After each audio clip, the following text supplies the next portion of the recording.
Viewers, and hello. I need to position myself a bit better in frame here. Welcome to the Q&A stream number 12. I got it right this time. Today we have our guest here, Andre from Mix and Jam. Would you like to tell everyone what you're about? Also, let us know if the mics are okay. I forgot to do that bit first. But yeah, I think the audio should be fine. Okay, go ahead. Yeah, hopefully let us know in the chat if the audio is fine. My name is Andre. Thank you so much for having me, Nathan, or Dapper Dino, as I should say. Hi, everyone.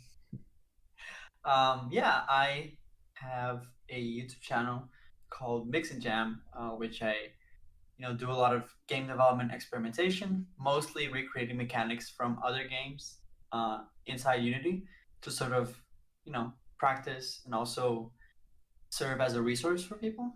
And I also work at Unity as a content developer, in which I sort of also make demos and prototypes, and also try to educate people or share a new cool little thing. So that's pretty much what I'm about. I cannot speak today. Sorry. Yes. But hello, everyone. Yeah, if people have more questions about like what it is you do at your job, what it is you cover on your channel, but more specifically, because the style of your videos is quite different to a lot of people's. Like obviously, most people who watch me are into the kind of code along videos. They want like full code, not really unedited necessarily, but what people like about yours is they're very kind of fast-paced, exciting, and there's bits of code, at least from most of the videos I remember watching. There's like bits of code just like on the screen, maybe a quick rundown of what it's about, but focusing more on keeping people excited about the cool projects. And I know a lot of people will see channels like yours, like Bracky's, like the very visually interesting channels, and that will motivate them to maybe get into game development. Obviously, mine are a bit more. You're already into game development if you're watching my videos, I would assume, because you don't start with this. You don't start with the programming and kind of design patterns and stuff unless you're already into it. So yeah, very different kind of audiences there, or at least different reasons why people watch the content. Yeah, so what have people asked in chat so far? We have someone asking, yeah, so you had a recent game jam. Do you want to tell people about that? Yeah, absolutely. Let me think about it. So yeah, we recently hosted the Mix and Game Jam. It's funny because a lot of people say that the name of the channel was made on purpose just so that in the future there would be a game jam with that name. But we hosted a game jam in mid-November, and it had tons of people. So super nice to be able to host something and have people actually participate, even though in this period, or having a lot of people that follow the work. And the theme for the game jam was mixing genres. And the idea was that people would develop games trying to get these two different or similar or different game genres and try to make one result out of it. And the main reason why I did that was, I think, to explore people's creativity, but also to get people to practice coding and designing things that they never tried. So, one team might have come with racing, and they might have never coded something with racing, or at least wanted to try at some point. So it was really cool to see people joining. It was really amazing. It's over now, not really over, because we had some, like, I forgot the exact number now. I think over 600 submissions. So it was amazing, like the amount of people that joined. And it was super fun. And I'm currently working on the video where I highlight some of the entries that I thought that I thought were interesting, and just in general, a video that sort of celebrates that moment. Because I think game jams for me, for the developer I am today, were very important into my sort of constant education. So not only back then, but also right now. And so I'm happy that I'm able to host game jams. So hopefully we'll do just more. And I hope, like you said, like a lot of people tune into Mix and Jam to get inspired.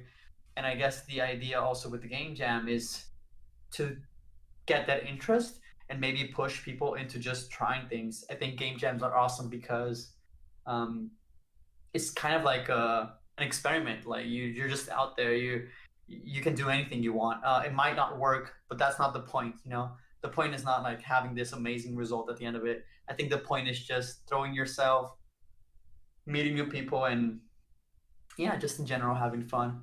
So that was the Mix and Game Jam, which if anyone's watching and wants to play the games that were made on the Jam, you can just go to the HIO page. I think if you just Google Mix and Game Jam 2020, you'll find it. But I'll be making a video about it in my channel about some of the games that were very special and deserve sort of a highlight. Yeah, I mean, I guess one thing as someone I've taken part in a few game jams, I never know which to enter. Like Right. the ones I have entered, because if you look on itch, there's the like schedule of all game jams running, and there's so much overlap. And obviously, you don't want to be doing a game jam like every weekend, for example. It would be probably a bit tiring. But I've done like Ludum Dare or Ludum Dare, whichever. And I've done one of Bracky's game jams, and I did Global Game Jam back in January this year. So I think I've taken part in maybe 4 or 5 game jams. None recently, but I do want to. It's just I've had a lot more work recently to get on with. But yeah, the thing with game jams, like you said, it's about experimenting and not necessarily creating a finished, polished product. But at the same time, it does teach you skills like scope being the main one. And if I'm ever Totally. working on my own projects, I'll never really get to the end. Right. I'll make stuff, but it's just kind of like just for me to mess around with. But game jams give me the deadlines and the motivation to actually get something out, upload it onto the internet, and get people to download it. So, like all of the projects I've actually fully finished are pretty much all game jams. So they are very useful in that sense. I know they're not for everyone, Yeah. but they're definitely useful. And you mentioned at the start of that people saying, "Oh, he only chose the name Mix and Jam for this one thing." But what actually is the meaning behind Mix and Jam? Then I think that Yeah. that has to be asked. Yeah.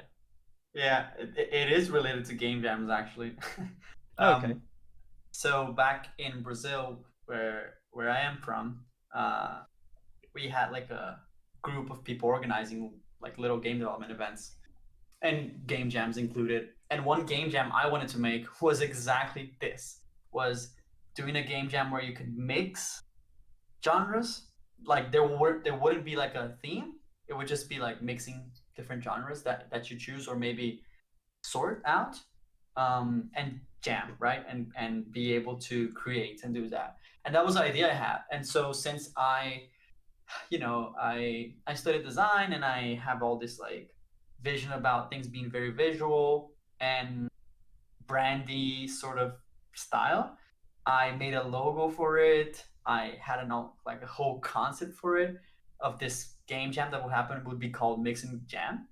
And it never happened just because reasons like too busy or it just faded away. It was just a local event.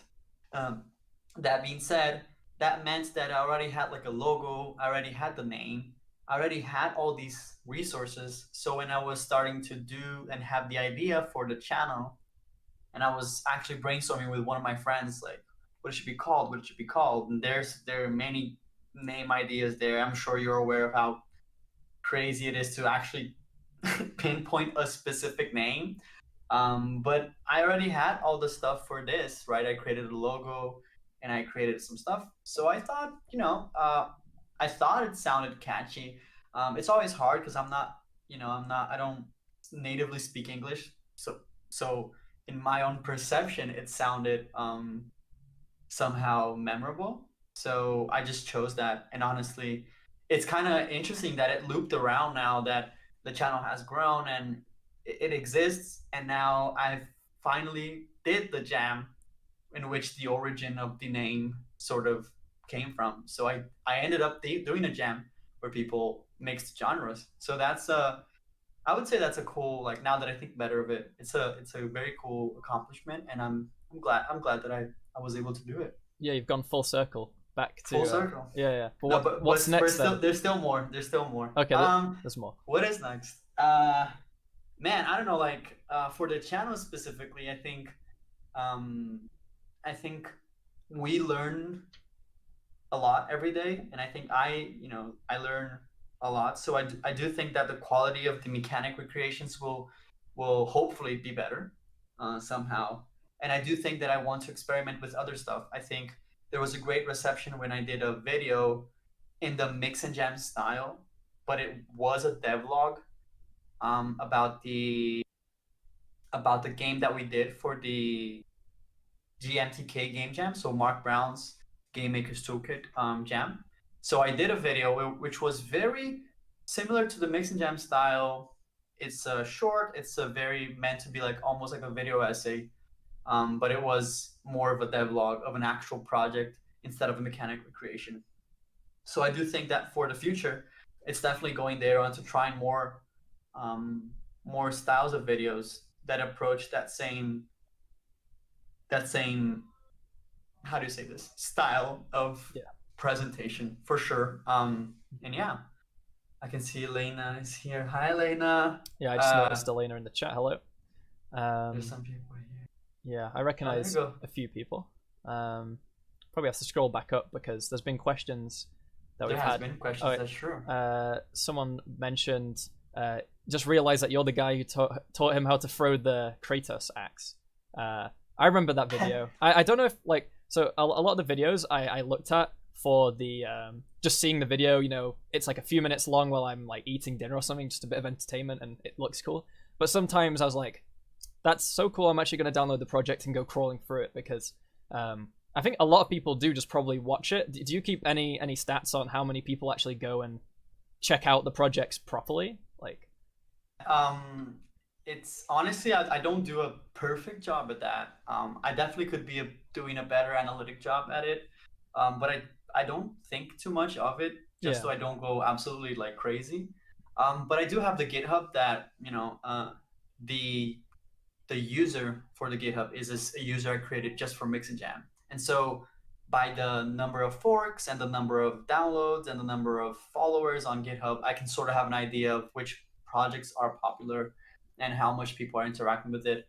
Um, I, I with the analytics I have, I can sort of realize that whenever I do something that is a bit more general, so say a movement sort of script recreation or something that is more of a framework, then I see a lot of people downloads. And I do think that one of the most popular repos is where I try to make the snappy movement from Celeste. And of course, the God of War one, because of the video reach, I guess a lot of people also wanted to try and download it. But yeah, I do keep track of the people that actually go to interact with it.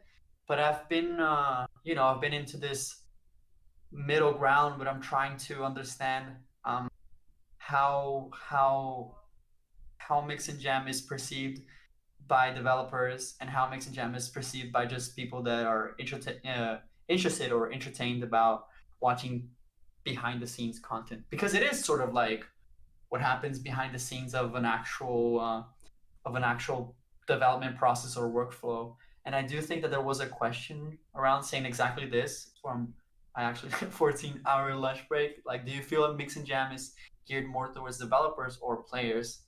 I do think it's more geared towards developers because it's funny because I always try to make it thinking about any sort of audience, like to make it entertaining for anyone that just hops up in the video they might find interesting. But at the end of the day, there's so much from the video, like you said, there's so much code snippet and uh, so much of the video is the techniques specifically for Unity, because I know the engine at this point and I know the specific components that we use to do specific things. So when you look at the video, you can sort of see that there is a lot of, oh, in Unity, there's this thing. Because if it was so high level, it would be much more abstract as to, and then we just make a lineup here, in this case, I think I go a little bit, just a little bit, not too much, but just a little bit deeper on, we use the line render component, or we yeah, use the animation rigging package on that kind of stuff. So I do think it's you know, it's funny because I don't have a developer, like I didn't study in a I didn't study programming as a graduate student initially. So it's funny because I don't do very technical content, but I do still believe that a lot of people that watch are technical for sure. Yeah, when I watch or go into the projects more specifically, it's like I go in presuming that I would understand or definitely be able to recreate the mechanic, but I usually go in to look at like how all the visuals are set up and the effects and that side of things, whether it's like shaders or just particle system stuff, because that's what I suck at. Like the rest of it's like okay, yeah, I get the mechanic. It's like, but I wouldn't be able to make it look this cool. I think that's the reason. And obviously with an audience that big, or even with a smaller audience, you're gonna have so many people watching for different reasons. Like whether it's like the people watching who don't do game dev who just think it looks cool, and then there's the people maybe a little bit further who don't do game dev but may be considering trying it now, and then there's like even more forward where it's like, okay, maybe they're starting to learn like how do you even do this stuff. Then there's the people who know how to do it and like, but I want to know how to do it this cool. There's so many different phases of like, or stages I guess, of people watching it. Right. But yeah, I think honestly when I started watching, I think it might have been the first video or maybe the second, I'm not sure.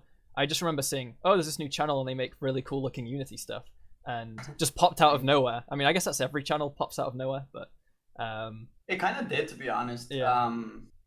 Because I think there's like both the merit, but also just the fact that being in the right place in the right time. There's a bit of both, you know. There's a bit of because I definitely think that I started getting like some attention in the first videos, which is in this day and age is kind of wild, right? There's so much being created every day, so it's kind of hard to get noticed, and so there, I definitely think that you know, there's a lot there to dissect, but it kind of popped out of nowhere. A lot of things changed super rapidly, but I was gonna say that I was super happy about it, and then I mixed it.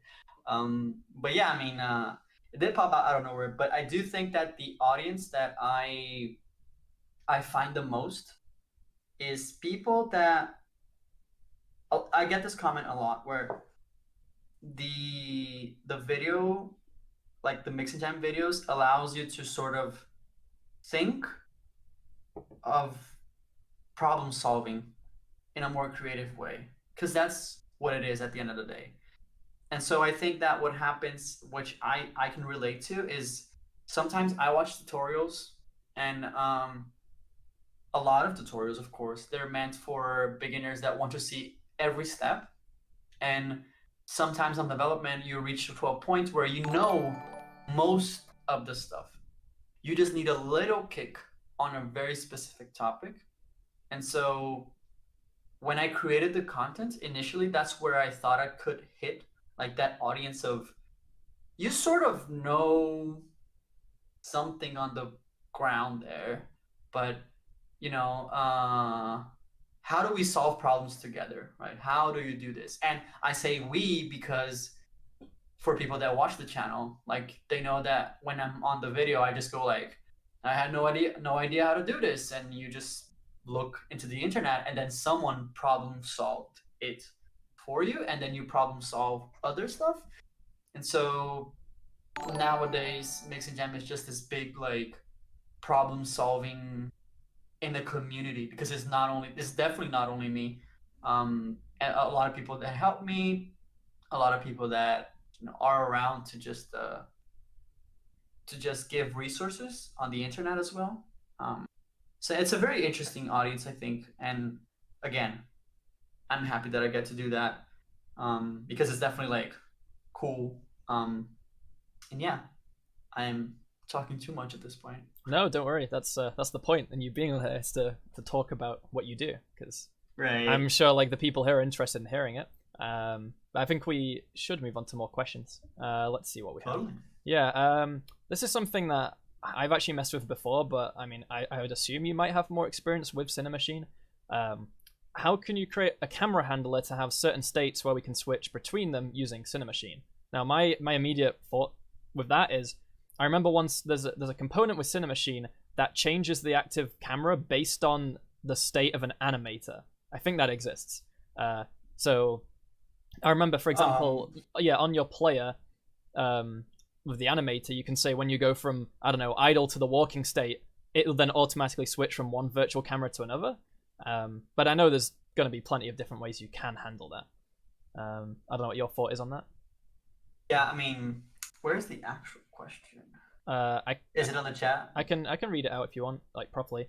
Go ahead. How would you make a camera handler to have certain states we can switch between using Cinemachine?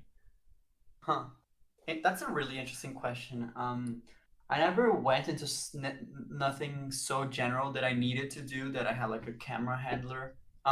One thing that I don't think it specifically answers the question, but I think it's an interesting fact about Cinemachine is you can create transitions between cameras with is this like a game object, not game object, is a file, basically an asset where you can define. So when the camera goes from camera virtual 1 to 2, it'll take 3 seconds. But if it goes from 2 to 3, then it takes maybe 0.5. And you're changing the default transitions. Honestly, Cinemachine, it works pretty much as any other game object. But there's nothing specific to Cinemachine, I think. Rather than, if I were to do it, I would just make a camera handler that just has a bunch of public references to virtual cameras around the scene and sort of correlate them to whatever is a player camera or the for example, I mean, I do use Cinemachine a lot in my projects, in the channel project, but most of the scenarios don't need crazy camera handlers. But I think you're fine if you do something that understands the context of it, and then you can sort of reference with public variables. In the link between worlds video, you change from the top-down camera to the wall camera, and again, like that's I guess it makes it really easy to make a generic handler that just switches on and off, and then you have the separate behavior that creates this like transition times, and that helps me because otherwise I remember at the start I was activating the activating cameras and also sending a time of transition I wanted so I could change it on the Cinemachine brain. But after I discovered that you can create transitions automatically based on which camera you're activating from which camera to which camera, I definitely think that just making one normal C# script that is a handler that deactivates whatever you want, whenever you want in your code, then you can have that behavior to really help enhance the cameras. Experience. The experience. Yeah, the camera. Because when I started Unity, I don't know, Cinemachine may have existed back then, but I didn't use it at the time. I didn't know it existed if it did. When did you start it? 2016 or 2017. Maybe it was in preview then. Maybe it was out and I wasn't aware. But you know, when you're new to the game engine, there's so many features. Like you get familiar with them in different orders and at different rates. Like when you start, you're like rigid body, collider, transform, and then now like you're much further on, you know all that stuff, and it's like, all right, all these packages people use like Cinemachine and then shader graph and I don't know, just all the other packages. When I started, I would just have one camera, and if I wanted to change something about it, the code would go onto that camera itself and tweak it. But with Cinemachine, or just the way it's set up, it's so easy, like you said, to have two cameras with completely different properties, whether that's with post-processing or just like zoom, all the other things you can change. You can just have them set up separately and then have a transition between the two, rather than having code where you've got loads of lines like, but change that setting to that, and then that setting to that, and then that setting to that. And then when you go back to do the reverse, you just keep them two separate and you go between the two.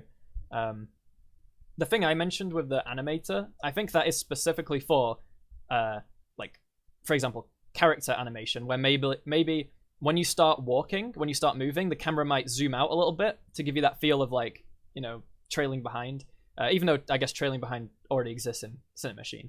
But yeah, I mean, you could do like damping, right? Like Z damping, like that already sort of works when the character starts accelerating and your camera damps so much in the Z axis. It basically means that if you move a little bit, then the camera just goes like, because it takes longer to actually reach you.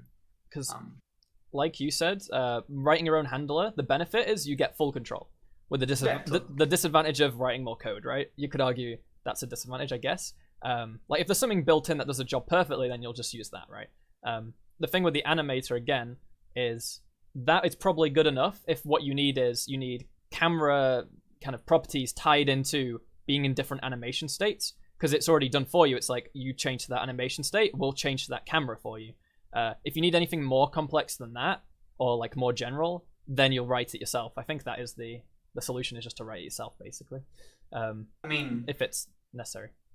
Yeah, I mean, I guess it would be harder to write your own stuff if it demanded a lot of things. But like I said, I think on Cinemachine, it's kind of crazy how you just set active, like yeah, true, false, and that's it. So it's super easy. And like you said, it's so crazy that you can create so many different cameras with totally different setups, and they just seamlessly blend. It's crazy. I think Cinemachine is one of those packages where before I used it, I was like, I don't know what this is, and now is like the #1 mandatory package I have every time I start a project. So that's like Cinemachine.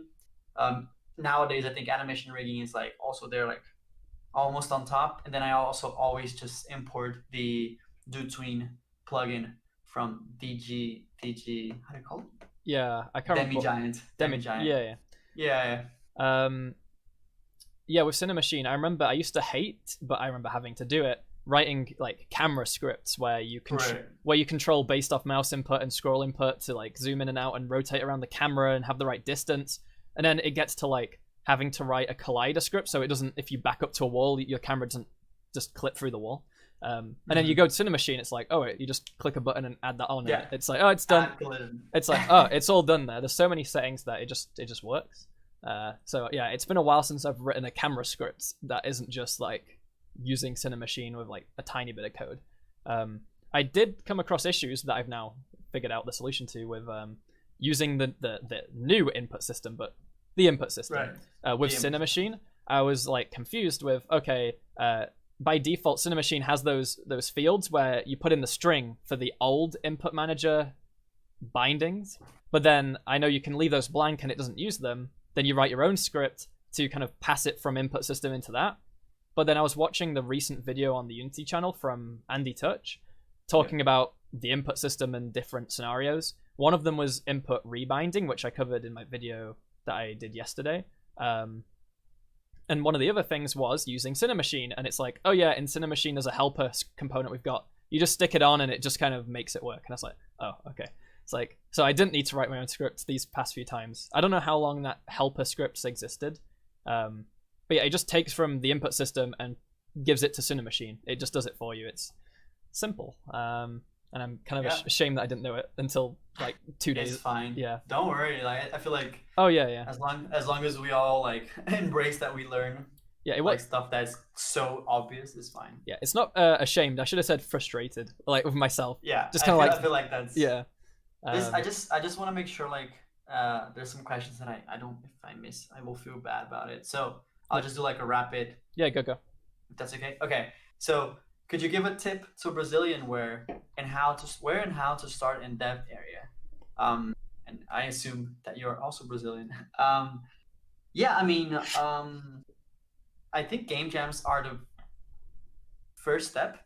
Again, you learn a lot, you meet a lot of people, you practice, and I think it's very important to also sort of make a lot of mistakes, because that happens, right? And you'll learn super fast. And yeah, just I think doing things like little things every day will help you grow immensely in talent and code abilities, right? I had a teacher where his methodology of teaching code in Unity was teaching a feature and then asking for homework of that feature exactly 1 week later. So you would do a homework specific per feature.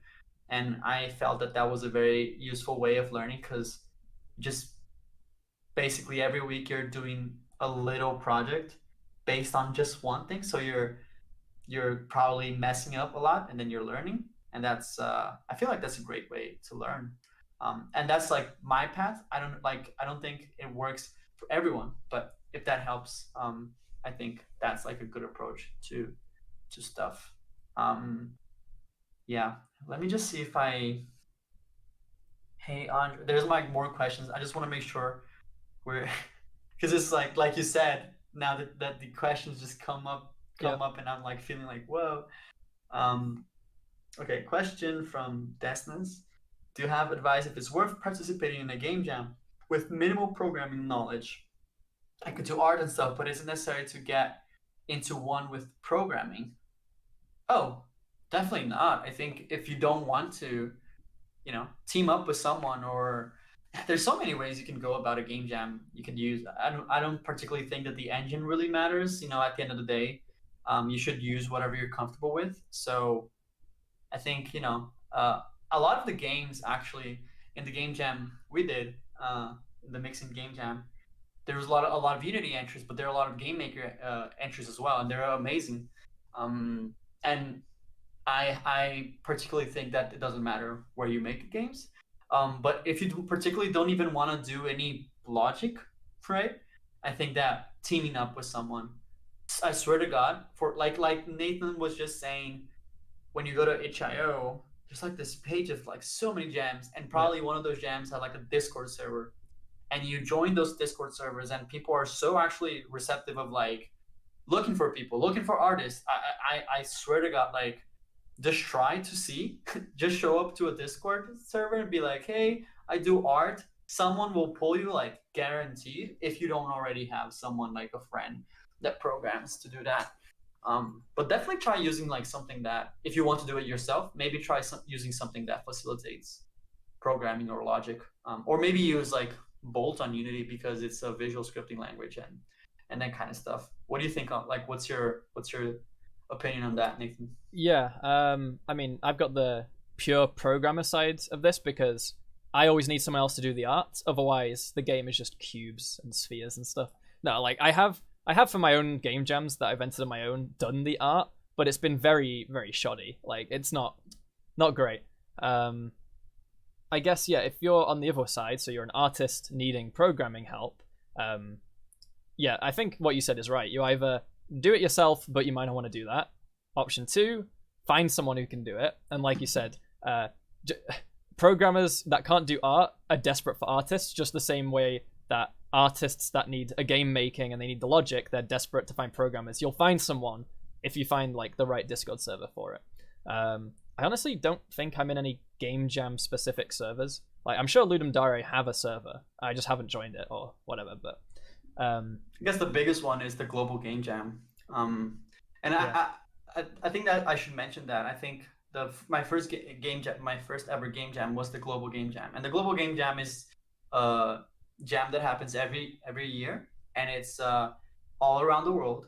And basically, what happens is a bunch of people show up, not show up, sorry, mm, a bunch of people organize specific venues or online venues. Of course, nowadays would be online, but for example, in Brazil, there are like 5 official venues, and then you could go to one and there's like 80 people, and um, the feeling of community in the Global Game Jam is like insanely amazing. And I was just like, we're talking in Discord, so I can see on my left side, when as soon as you said specific game jam servers, I saw the Global Game Jam.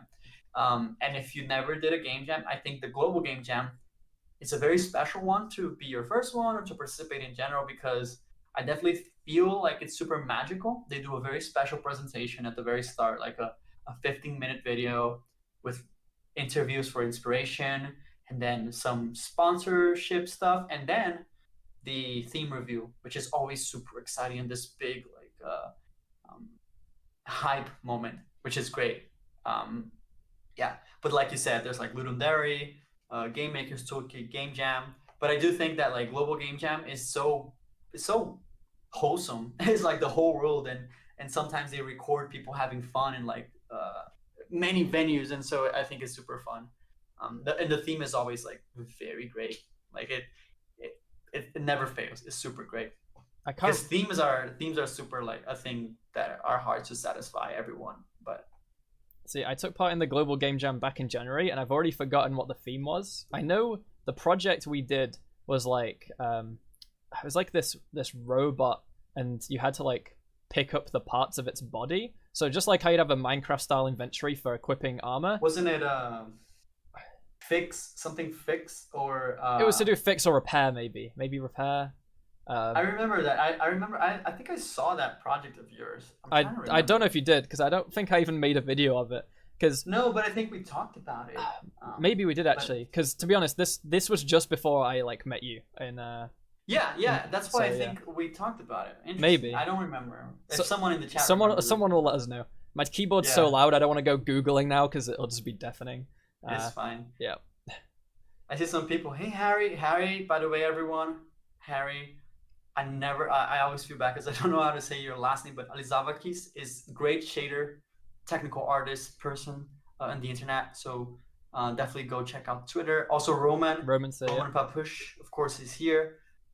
Wonderful person, wonderful channel as well. Like, it's so great to see all these people here. And Roman, we all met.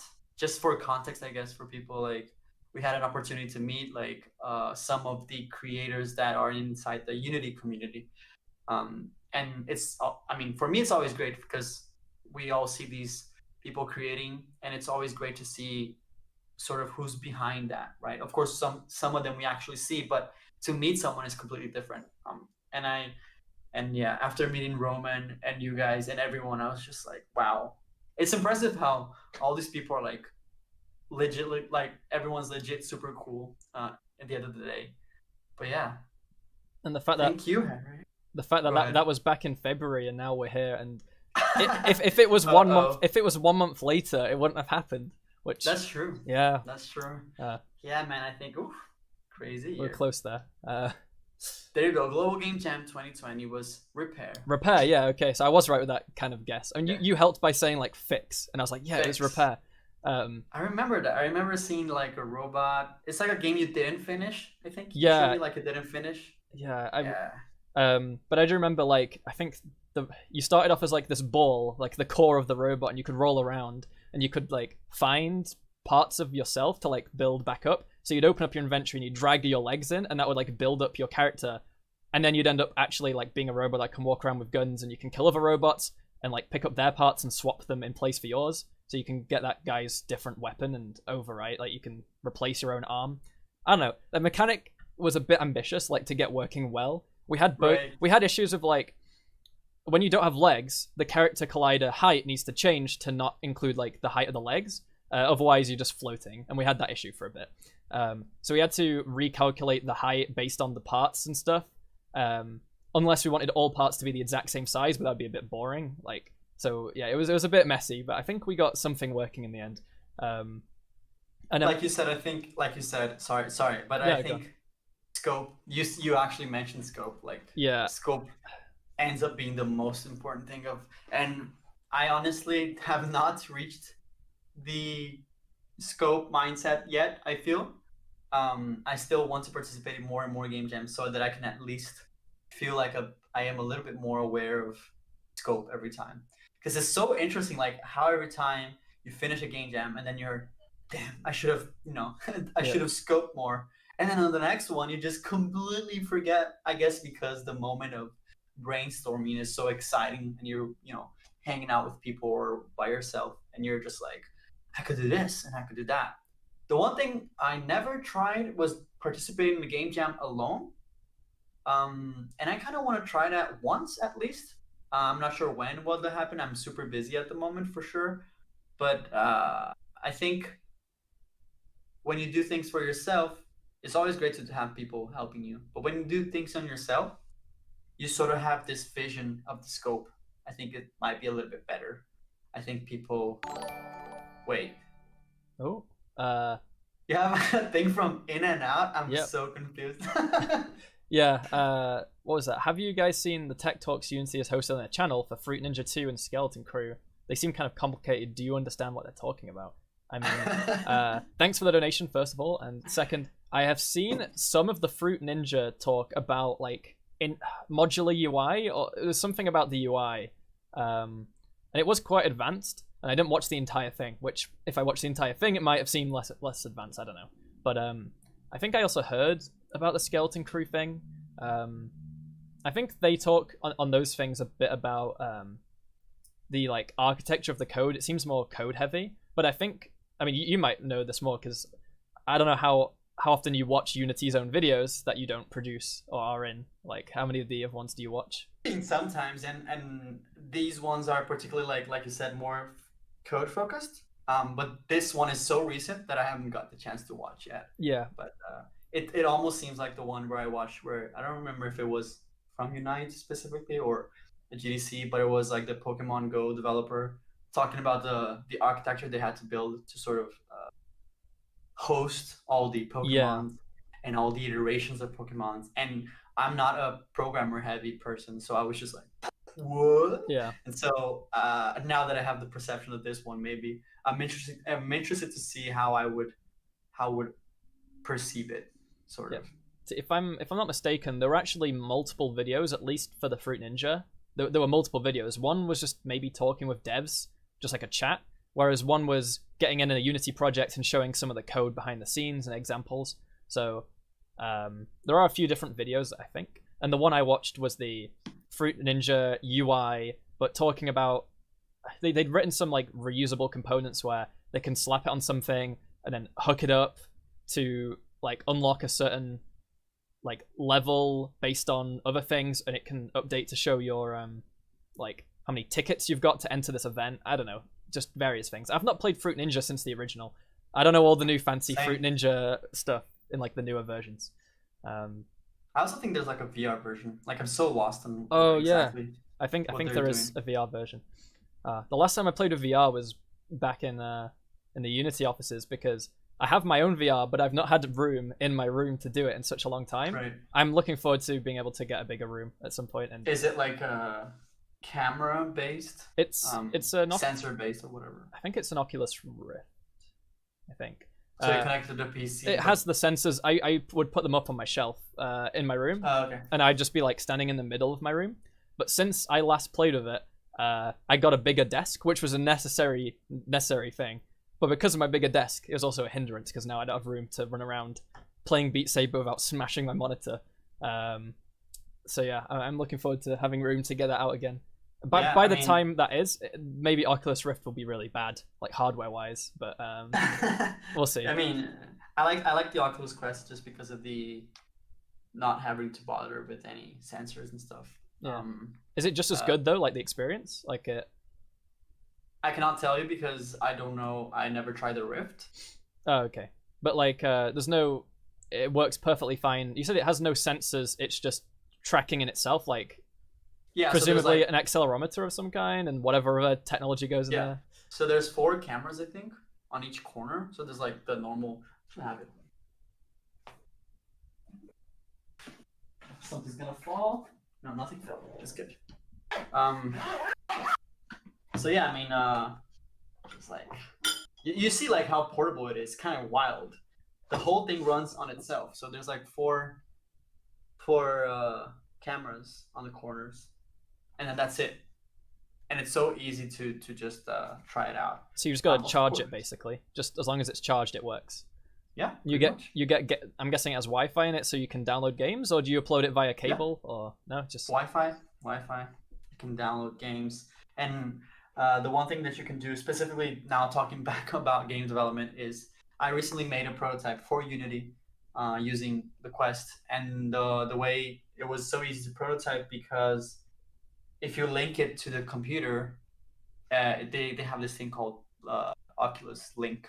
So it basically turns into I think it is a Rift, right? Where's the one is connected? It basically turns into a more powerful VR machine, because it will now use the CPU of your computer to sort of send pixels to this machine. And so you can play more intensive games and better quality graphics or whatever.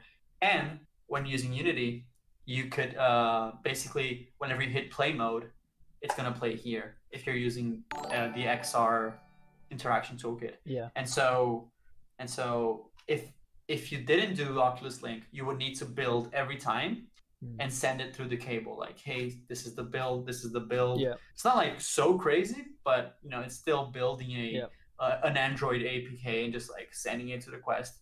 But I mean, it's super fun. It's for me, it's still impressive how like portable this thing is. And I feel like, I feel like we don't talk about it yet enough, but I think that in 4 years, VR is going to be like crazy popular. And I do think that Facebook is being very smart, with the decisions they're making of making it more cheaper or more accessible, and have more friendly commercials that almost look like Apple like. Um, and there's a lot there that isn't towards the VR future for sure. What would you say? Wait, no, not what would you say. That's not the kind of question. How with the Quest do you have hand tracking? Is it camera based or is it actually remote based? Like, do you have remotes? Yeah. Yeah. So they're just wireless again. You don't have to get it all out if you don't want to. No, it's fine. They're just right here. It's good that it was right behind. So it's just these are the controllers. Okay, so the same as the ones I had. They just Yeah. hook up to the headset instead of like your PC, I guess. I don't They know. hook up to the headset. Yeah. This is like, imagine like there's a computer in here. It's like a very simplified computer. Yeah, very small The- computer. Yeah. The one thing you can say is that games on the Quest, like they run like they have to be like super optimized. Not super optimized, but almost URP, like you have to make games that run on mobile. Yeah. Because this is a mobile device. And so yeah, I mean, I think it works with both camera and a little bit of maybe gyroscope or calculations of where is it at. I don't know how it works exactly, like perfectly, but I do know that like I feel like this is the most accessible experience in terms of for example, I don't have I want to say like I don't have the I'm just too lazy to set up cameras in corners, and figure out all these tracking things. And this is crazy because you can play this anywhere, right? So I actually took this to a friend's house one day, and it's so crazy to think that I'm just taking this thing to a friend's house like it's a Game Boy. It's kind of wild. So I feel like that's the future, and I had the opportunity to develop in VR. So at Unity, I'm working at the series called Prototype Series, where we just use multiple features of Unity instead of focusing on one single feature to just build something, a little prototype, something like very experimental. And the last one was VR. And once you get the, how do you say this? Once you pass the barrier of the barrier of entry, yeah, just like, oh my god, that's these plugins or Oculus things that you have to understand. Once you get comfortable with VR development, it's like great. The only thing that still is super lame, I think, is testing alone by yourself is very weird because you have to put the headset and you test something, just go back, and then you take it off, then you put it on, and take it off, put it on. And so this crazy, like, you have these crazy moments of, I don't want to do this. But maybe that gets better in the future. Who knows? Yeah. Like when I got mine at first, obviously day one, just playing. Like you don't develop on day one. You're playing. Right, it's like first time you've experienced VR. And then after a while, I was like, okay, I do Unity stuff. I should try at least developing. And obviously, I was at the time the hardest thing for me was finding which package to use to do what, because there were so many different ones, and some of them overlapped in features. Like they could both do the same thing, but I was like, which one should I use? The more popular one, or I don't know. And I'm sure that's changed now, because when I tried doing it, it was about a year and a half ago, maybe even longer. Yeah, I think it's about that long ago. So I'm not sure exactly what it was like at the time, but I at least got a simple thing working where I could grab a cube, have it track my hand and be like, oh, I'm holding this cube, and then just lob it into the distance, and it flew off into the distance with a rigid body. So you'll be happy to know that that's much easier nowadays, because if I didn't have the resources, I would probably just gave up in the middle. But nowadays there's like components to be like a specific component is called XR grabbable interactable. So if you put that into one thing, it'll automatically add to that object a rigid body and a collider, and then it turns into something that if you press the grab button in any VR device, it will track the movement of your hand. And then there are a bunch of little settings and events that you can, it's so cool. Like it's, as soon as you put the component in, you see that it populates it with a bunch of events on select, on deselect, on hover, on exit hover, and you're like, whoa. And so that's when you're that's when your developer mind just goes like, I can do so many things. Yeah. And so yeah, I mean, I was developing the bow and arrow for the Unity thing, and so there was the on hover enter for example, grabbing the arrow specifically, and I was like, oh wait, if I have access to the event of just hovering without having to write it myself, I can waste a lot of precious time of making like haptic feedback. And so when the player reaches the arrow before even grabbing it, it just like gives you a little haptic like vibration, like zzz, and then you're like, oh, my hand is in the right place. And it was super fun. I definitely recommend people trying it out. Yeah. I thought it was going to be harder, but with the XR plugins or components, it's so easy. It's super easy. Yeah. There's a project in the Unity education projects and prototypes. The how do you say this? Creator Kit. There's a VR beginner project on the Unity Hub. If you go into Learn, and there's a bunch of downloadable projects. One of those is the VR beginner one. So I definitely went there to learn and sort of understand that all these things were component based and super easy to use. Yeah. Yeah. When I was doing it, I don't know if the XR thing existed, so I had to go into the asset store and find the Oculus development kit or whatever. And then I was thinking like, but one thing Unity is known for is supporting multiple platforms very easily, especially with like the new input system. I know people in the past would like make separate builds of their games with different input code to make it support the different devices, and now it just all works basically. There's some stuff you have to take into consideration, but with that I was like, well, if I'm using the Oculus kit, then what if I want to deploy to HTC or whatever, HTC Vive? I was like, I have to use an entirely different kit or something. And now it's like the XR thing is agnostic. It's not to do with any particular type of VR headset. Yeah. So exactly. I mean, maybe just this chat's given me enough motivation to get it out the cupboard. But to be honest, like not this minute or anything. It's just a case of, yeah, I don't have much room, but you don't need to, I guess. You can have standing still games as long as I don't have to swing my arms around too much. Yeah, I'll have to figure it out, but it would be cool. I did this prototype entirely sitting on the chair, honestly. Yeah. Like eventually I had to stand up to test how things were doing while standing up, but in general it was just like here and shaking. I guess I did hit the microphone like a bunch of times. If you see the bloopers of the recordings, it's just me like just like hitting the microphone. How heavy is the Go's headset? Quest. Because the Quest, sorry, not the Go, yeah. Because when I had mine, I still have it. I remember it being quite heavy. Now maybe I just wasn't used to wearing something that heavy on my head, but at the same time, keep in mind that one didn't have a PC inside of it, or a lightweight PC, right? But this, surely I would expect the one you have to weigh even more, but it doesn't look like it. It looks relatively light. They've just made the technology lighter. I tested the Vive, I think, at the Unity office.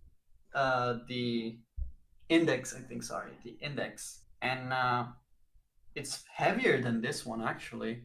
I do think that they sort of replace a bunch of things that are used in the high-end VR that are specific, that make the quality maybe better, or there's some processing or maybe some stuff going on there. And this one, they like basically replace a bunch of stuff to make it lightweight, to make it more performant. And it's, I still think it's a bit too heavy, but when I say this is just in general, because it's super light. But I think that in order for VR to be for everyone and everything, I think it could be like super light. And I guess that we are moving towards like VRs being almost, you can almost not feel them. Because I cannot play more than 15 minutes a game without thinking about just like how red my face is gonna be and how like weird my hair is gonna look at after I take it off. And I was talking to Alex Schwartz, which is one of the people that created Job Simulator, and he mentioned that there's this whole new thing now for VR developers, which is like VR hair. And I thought it was super funny because like now there are new terms coming up now that VR development is a thing. Like VR hair now is like whenever you are developing and take it on and off, then at the end of the day you just look like a mad scientist and that kind of stuff. So that's cool. I mean, like you said, if you're developing and it's kind of heavy and you're constantly lifting it up and down, like to look at your PC, go back to test your PC, I remember it being a bit annoying, a bit of a strain. I'm sure the more you do it, the less annoying it is, but it still will be annoying until it's light enough that you don't even notice it. I think I already tried it, but I definitely want to try it more now. Code development in VR, where like you have two people in the same space, and one is testing, and one person is just in the scene view of Unity, and I could be like, oh, this feels too short, and then you go immediately and just change things on the editor, and then you're like, oh, this feels better, or oh, this haptic is too intense, and some people are just changing the values while you're doing it. It's kind of interesting how different that is from the actual real testing parameters, because it has to do with how it feels when you're looking at the 360 views. I wonder how many people have tried going into their VR headset, going onto their desktop, opening up Unity, developing it in Unity, hitting play, and then it opens up in their I without having to lift up the head. Like, obviously, I try to do that. It's weird. I tried doing that. It's weird. It's super weird. And you're like, if you want to write anything, you need to open the virtual keyboard, unless you are so like, you know, smart about your keyboard and you know where your hand is typing and that kind of stuff. But you can definitely do that. I remember opening the VR, you have the virtual desktop, and then you can point your mouse and click at stuff. So the good thing is, for simple stuff like hitting the play mode, it works perfectly, honestly. I think just go there, virtual desktop, press the play, it works fine. So I do think it will be better in the future for sure. And I can imagine engines supporting more of like interactive versions of their engine that are actually in VR. I mean, that's kind of wild, but I like to think of the future of something very awesome and like that. Yeah, we got Chiro in chat. Oh, Chiro! It's mix and match. It is mix and match. For context, this is just because a lot of people, not a lot of people, but some people misread like mix and jam to mix and match. So that's a little joke right there. Hi Chiro, hope you're doing well. Speaking of Chiro, I know I remember that he participated on this on this chat with you, and you guys were talking about the open projects, and I don't remember, I didn't see it all, but I don't remember if you mentioned that you were going to collaborate or add something. How was the experience with that so far? Yeah, so when it was first being mentioned behind the scenes, when it wasn't public at the time, obviously we were discussing it with Chiro, right. And I was of course interested, so I seemed to be I wasn't the only person who was interested, but I seemed to be the only one interested enough to actually take part in it. Like, there were loads of people wanting to like be updated on it, but I was like, I'll do whatever I can to help. I'll like do whatever. And yeah, again, I only do programming stuff. I wouldn't dare to contribute any art assets or anything like that. And so I was like, you know, if I can help in any way, if it's like fixing a bug or adding a feature, like I'll do whatever. And then we basically said, Chiro said it would be useful if we could see what the flow is like for someone, like an external user, right? Me being the external user. So I ended up doing the first pull request like out of Unity. So it was like a super simple bug, and it was something where like, generally can't remember what it was at first, because I ended up fixing two bugs. One for like the test to be the first pull request, and two for my own video that I did a guide on like how to contribute to the open projects. One of them was like, when you rotate your character with a gamepad and you've got your joystick, it's smooth because it's analog. But if you use the keyboard, it would snap forwards, back, left, right. So I just added in some simple like rotation smoothing so that even with a keyboard it's smooth. And that was like the thing I did my video on, because the video wasn't about let's spend ages fixing this problem. It's like super simple problem. Let's spend the time thinking about, all right, GitHub, you might not have used it before. What's a pull request and that kind of stuff, and what's a branch. So yeah, that was the focus of my video. I can't remember what the first bug was that I fixed, the first contribution. Genuinely can't remember. Maybe Chiro can remember, or someone can go check like the first pull request on it. But yeah, but I think it's interesting. Like, learning about this stuff is definitely more important than focusing on what is the actual, because I remember seeing the first time I saw the word, like the letters PR, I was like, what is a PR? And then it's just a pull request. And I'm like, oh, okay. So there's so much beauty into the open source world that I feel like we have some sort of like, not responsibility, but at least the power to bring this to more people and more people, so that people become more aware of it, and more importantly, like less afraid. um but she was saying, sorry guys, I didn't want to hijack the conversation. It's fine. It's We a good like talking it's a about good this. topic. Yeah, it's a good topic. It's a good topic. Yeah. But yeah, I mean, I think that, I mean, that happens in many, I already try to stimulate people, and I still do tell people that they can do whatever they want with the Mix and Jam repositories. I guess, I guess what we can all learn from this is creating better knowledge of it, because people might be afraid of contributing and feeling like they don't contribute, they don't actually contribute. But a lot of people do send like some fixes on Mix and Jam repos, and it's great. And I definitely think that I should do that more, like let, like, sort of make people aware of, hey, um you can actually help, this is cool. And this is one of the reasons why I do the GitHub repos for all the projects, is like, I mean, I am definitely not the best, like, optimizer or best code practices. I'm just a dude, like, making something work. So the main reason why I have it here is because, hey, you want to try it out, download. But I also know, and I'm super aware that a lot of people can do it a million times better.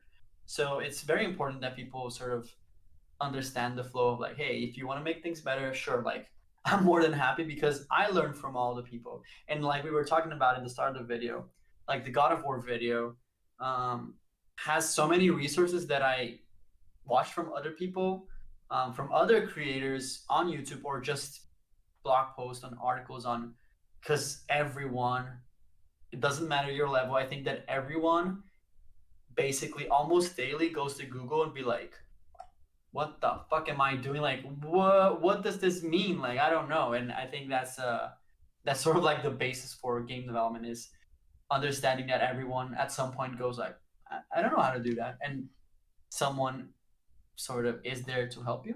And so I like the open projects inside Unity, but also any other open source project, because it feeds this mentality of how people contribute to things and make the game dev community better. Yeah, I'll add one thing to that before we respond to In and Out's donation question. So yeah, with the open source thing, another great part of it is, because you're not actually part of a team where you've got a job and you're being paid and you have to put in a certain amount of time, you can do any size of contribution, and then as frequently or infrequently as you want. Because I've been really wanting to actually do more with it, but I've been busy, so it's like, at least I'm not going to get fired, right? I'm not like, what? And then maybe I'll come along and well, aren't you? Well, maybe getting fired from the internet. Maybe now it's December, I might give myself a little bit more time to work on my own projects behind the scenes, and maybe I'll contribute a bit to open projects, and then maybe even make more content on it or something.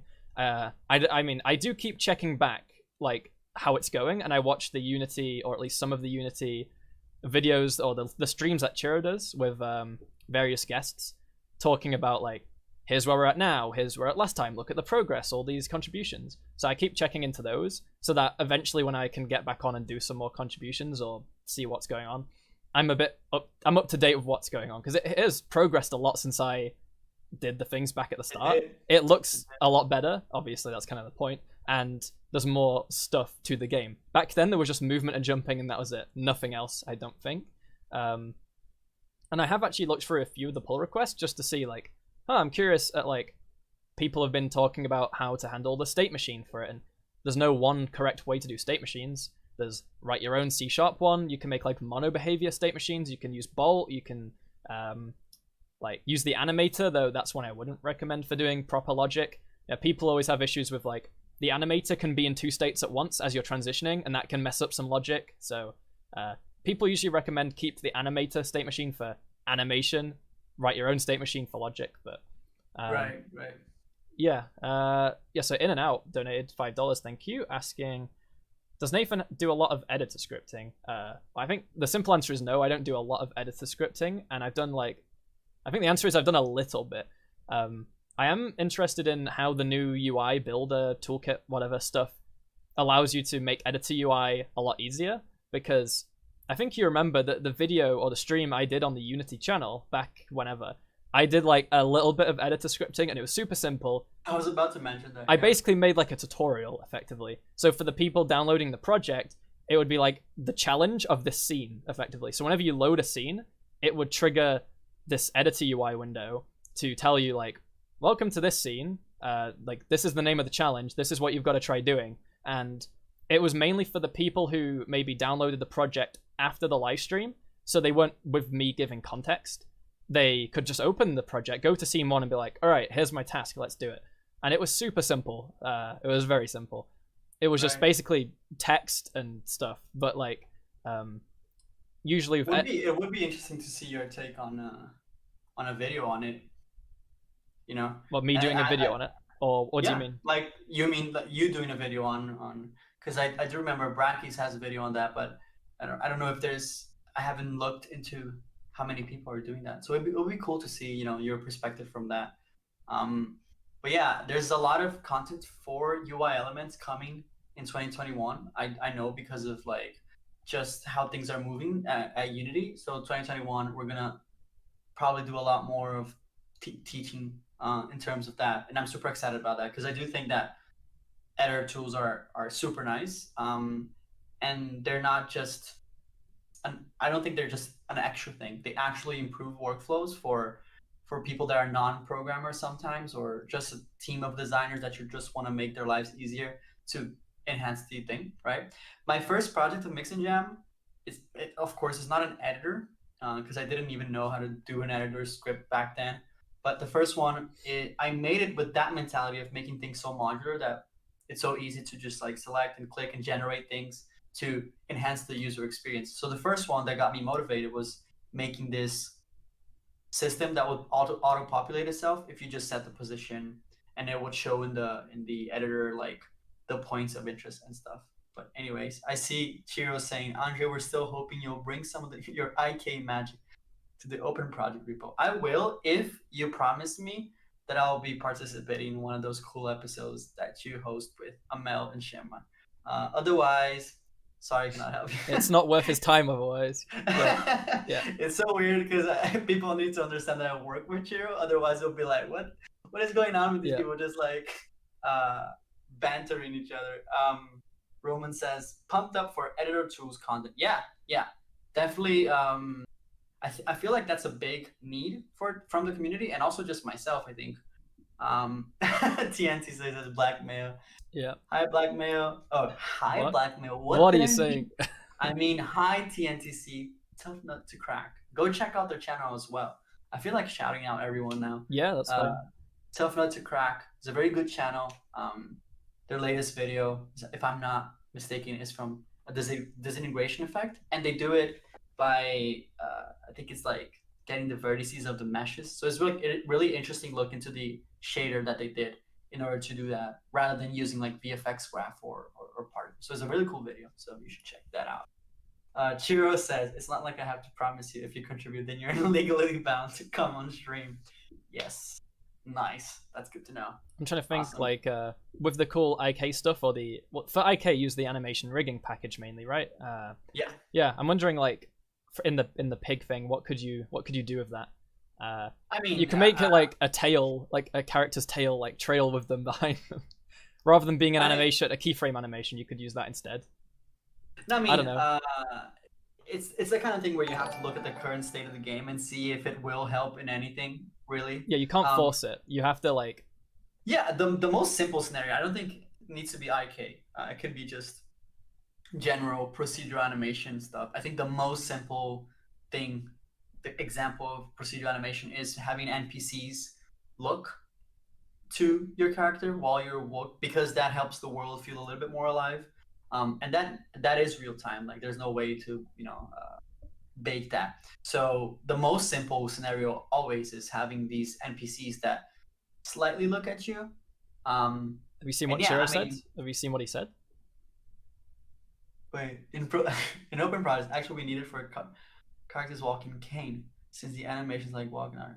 Oh, okay. He's got the I'll take idea a look ready into for you. that. Yeah. Yeah, he's like pretending he's like brainstorming, but he's like actually like assigning me a task Yeah. because he's in a higher position than me, so he's kind of like trying to like boss me, which I appreciate. So yes, boss, I'll do the.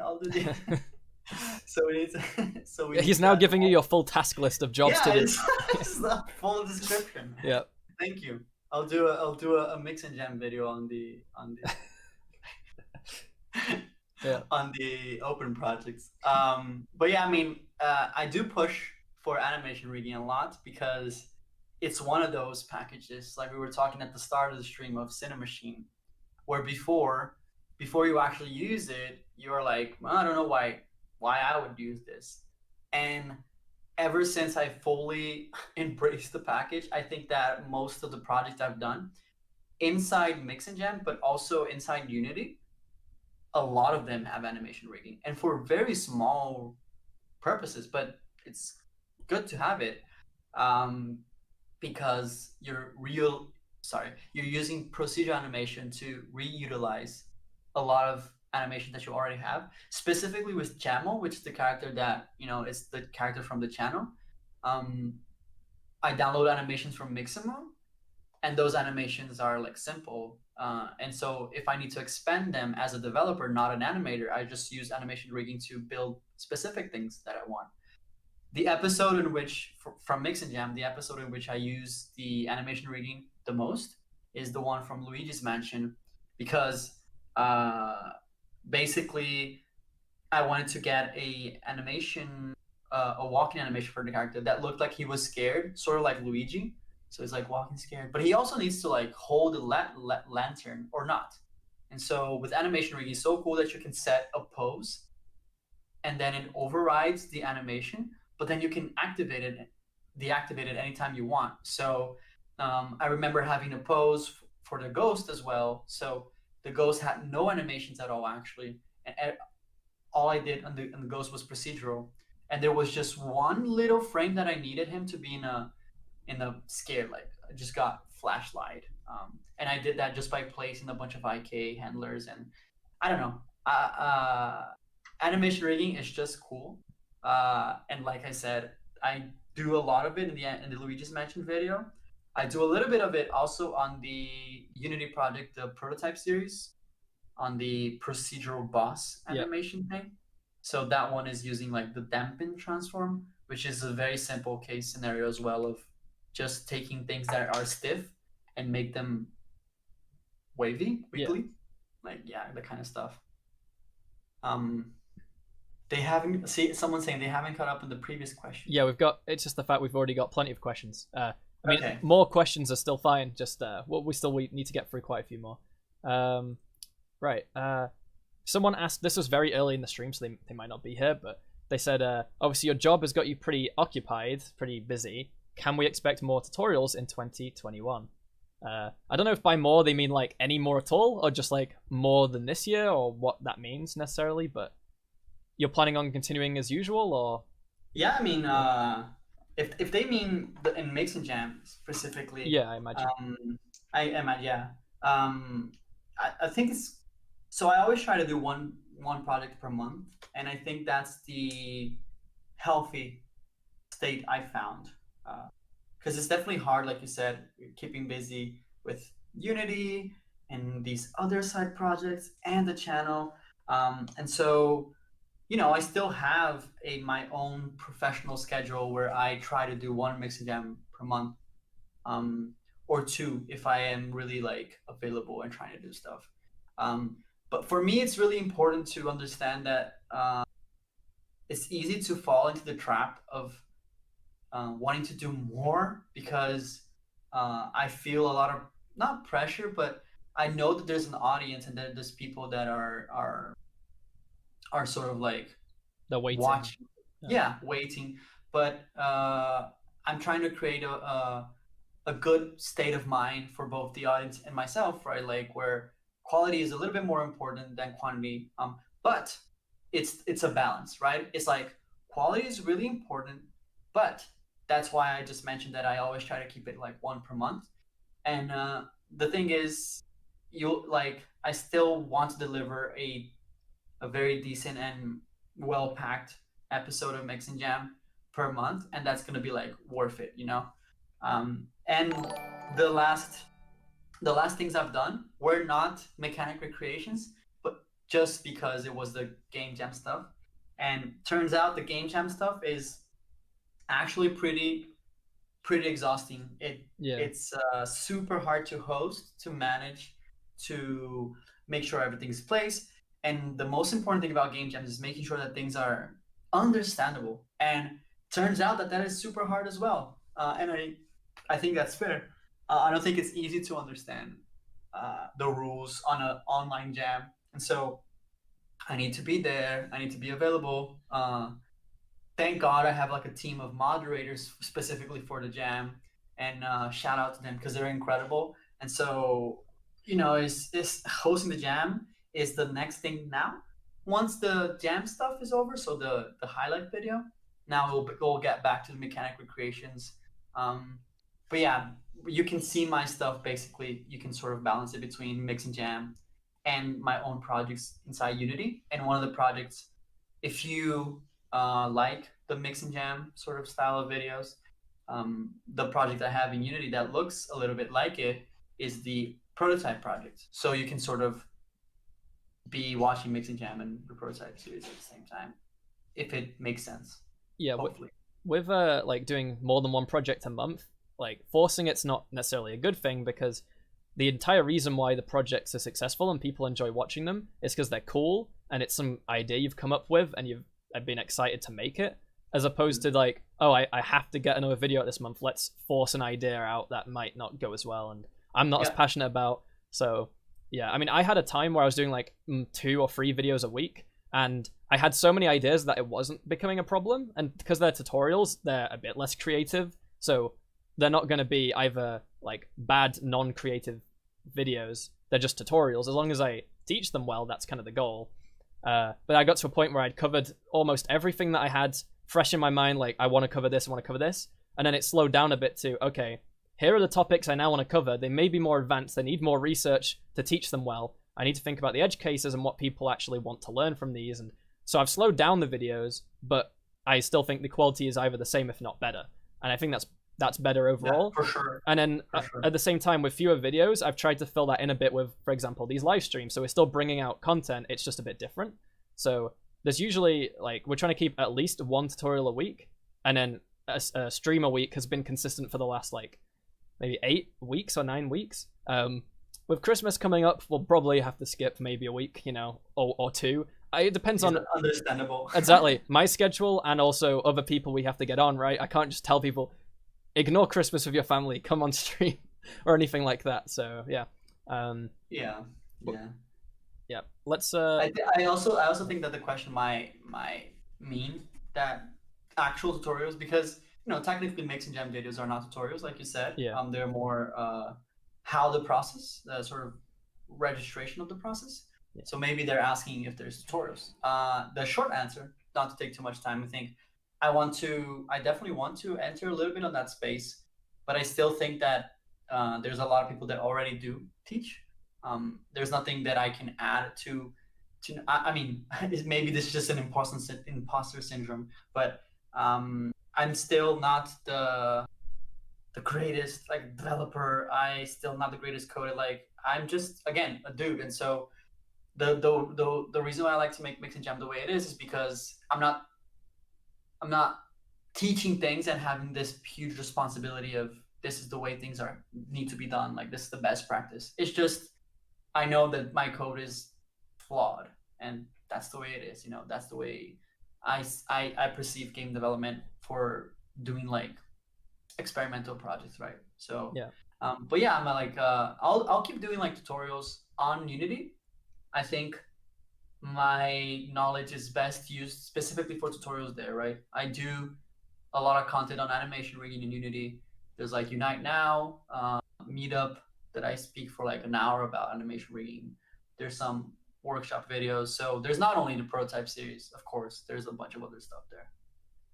Yeah, I think that's that for the topic of the future of the channel. I mean, I guess from my point of view on that, it's just like I said, when I have an idea, like I have ideas now. It's just a case of I can't just rush them out because I've got the ideas. Like I need time to research into, like, first of all, making the projects to use for the videos, because I used to back I don't know how long ago, just turn on the camera. I hadn't like made a project beforehand to refer back to. I just do it in the video, and it would work for the really simple projects, for things I knew easily, like, oh, I'm just teaching about adding force to a rigid body. I don't need to do a test project for that.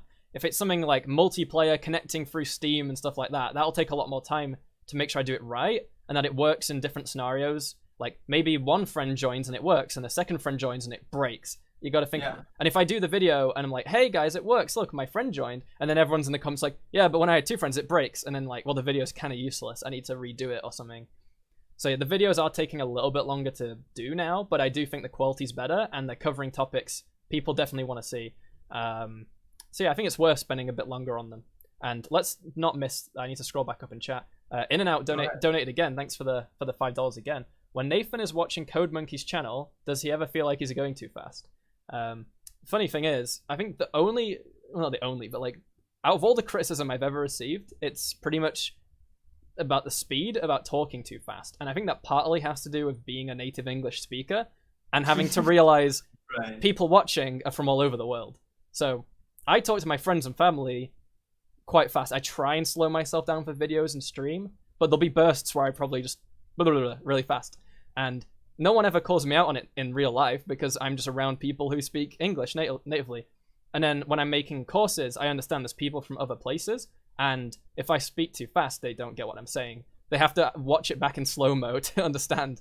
But at the same time, there'll be people who speak at a quote-unquote normal pace, which is too slow for some people, and they get bored. So I guess you've just got to hope that the person who teaches the content you like teaches it in a way you like. And it's impossible for everyone to kind of match that, right? Because you could pick 10 people and they prefer different speeds and whatever. So I guess the question directly about Code Monkey, I mean, I've watched his stuff a lot, and or at least in the past I watched it a lot.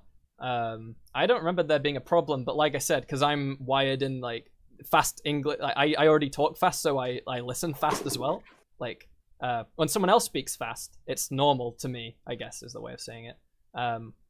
But I could understand definitely, like, if I don't prep myself beforehand saying, like, Nathan, speak slower for this video, speak slower for this thing you're recording, then I can just go a bit fast. And it's hard to, like, if you've been talking this way for 19 years, well, I wasn't talking when I was born, right? But if you've been talking however many years, it's hard to just slow down your talking speed, because it's the way you talk, right? Right. I know yeah. No, sorry. I think, yeah, like you said, you're a native English speaker, and I do think that the reason why, you know, why it happens that sometimes we present things a little bit faster is because we're used to it, right? The one thing that I have that I think helps me personally is because since I was a completely rookie, not only in English language, but also the programming language, I do think that I have this perception of educating people that are sort of in where I was, right? Where like not understand properly what people are saying if they say it fast and stuff. But I do wonder if there is something, because I don't have the greatest, when it's scripted, I think for me, it's easier to write, to read things and do voiceover.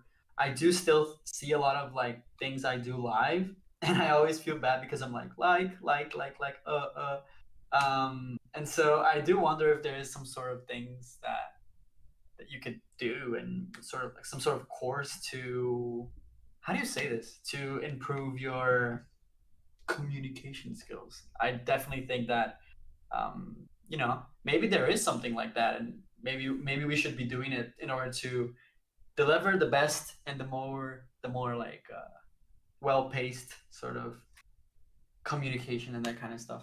Yeah, because you do, your videos are kind of live where it's do you do them scripted or as the voiceover itself, or do you just click the what I mean is you record on OBS and then you just start explaining what you're doing Yeah. because you prepared for it before? Yeah. I'll come up with an idea. So like yesterday's video was input rebinding. So using the input system. So I made a project, got it working, and I could test it. Right. I can run around, jump, whatever, rebind a key. It all works. Okay.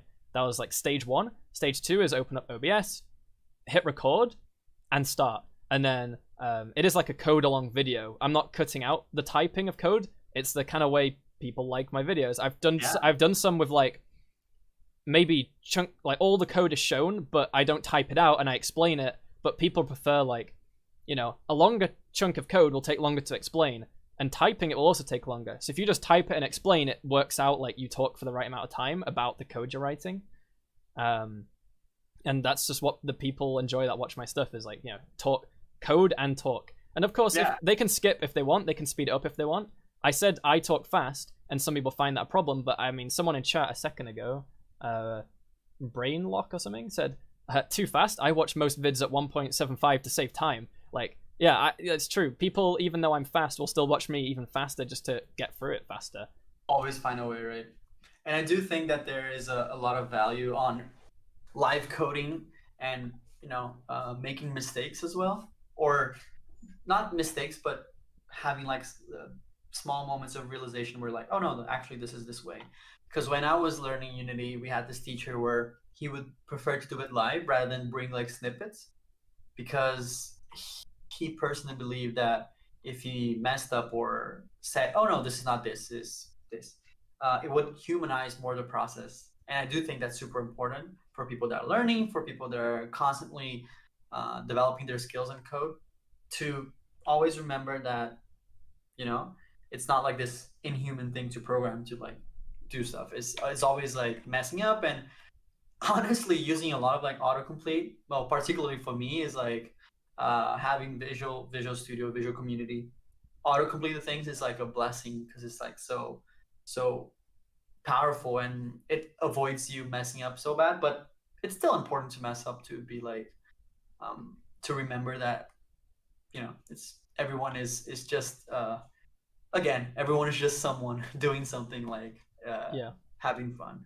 I feel like one of the main differences between spoken languages and programming languages is if you're speaking a foreign language and maybe you say a word wrong, but the rest of the sentence is right, the person you're speaking to will probably be able to infer what you're trying to say. They'll be like, oh, he meant that word, right?